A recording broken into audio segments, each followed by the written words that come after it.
Hello investors, मैं आपका investor awareness coach Rupesh Jaitley. आज हम लोग बात करेंगे आईपीओ पे।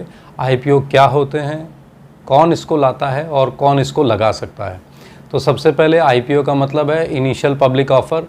कोई भी लिमिटेड कंपनी जो कि बाज़ार से पूंजी उठाती है या कैपिटल को रेज़ करती है अपने बिज़नेस को चलाने के लिए, उसके लिए वो एक पब्लिक ऑफ़र लाती है जिसमें वो पब्लिक से इस तरह का उम्मीद करती है कि वो उसकी कंपनी में पैसे लगाएंगे और वो उनको एज ए शेयर होल्डर अपने यहाँ ले लेगी।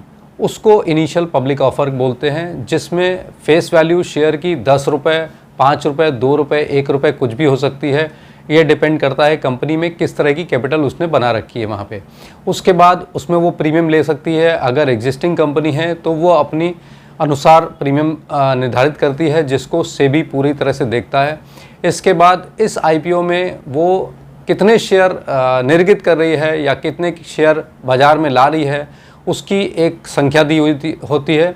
उस संख्या के आधार पे अलग अलग कैटेगरी रखी जाती है, जिसमें रिटेल कैटेगरी, इंस्टीट्यूशनल कैटेगरी, इस तरह से कई कैटेगरीज होती हैं। तो जो पब्लिक है वो अपनी रिटेल कैटेगरी में शेयर्स को लगा सकती है। इसको लगाने का तरीका बहुत ही सिंपल है। आज की डेट में अब आप अपने ब्रोकर से या अपने बैंकिंग ऐप से आप इसको लगा सकते हैं।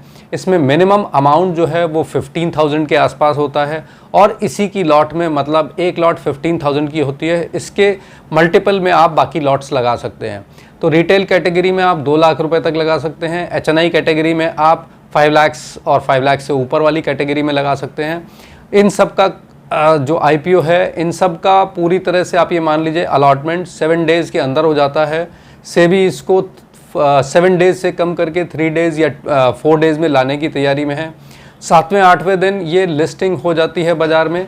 तो उसके हिसाब से आप अपनी कैपिटल जो आपने लगाई है आईपीओ में, वो आपके शेयर्स 7वें 8वें दिन लिस्ट हो जाते हैं। आईपीओ में इस तरह से आपको पैसे लगाने के लिए अपने ब्रोकर से बात करनी होगी और अच्छे आईपीओ देखने होंगे किस उसमें लगाना है। ब्रोकर से इस बारे में बात करें और उससे पूछें कि कौन सा अच्छा इस समय आईपीओ आ रहा है। उसके हिसाब से आप अपने बैंक में पैसे रखें। ये यूपीआई के माध्यम से ही आप लगा सकते हैं, दूसरा कोई माध्यम नहीं है इसको लगाने के लिए। लेकिन अगर अच्छे शेयर्स या अच्छे आईपीओ जो आ रहे हैं उनमें आप पैसे लगाते हैं तो आपके 7 दिन में पैसे आपको बैंक से ही, अगर अलॉटमेंट होता है तो आपके बैंक से कट जाता है वो पैसा, अगर अलॉटमेंट नहीं होता है तो वो आपके बैंक में ही वापस पड़ा रहता है। तो ये भी सेफ़ है कि पैसा इधर उधर नहीं जाता। और अगर आपको शेयर्स मिलने होते हैं तो वो आपके डीमैट अकाउंट में आते हैं। तो इस आईपीओ के बारे में और जानने के लिए आप कमेंट बॉक्स में लिख सकते हैं। अगर आज का वीडियो आपको अच्छा लगा हो तो लाइक, शेयर एंड कमेंट ज़रूर करिएगा।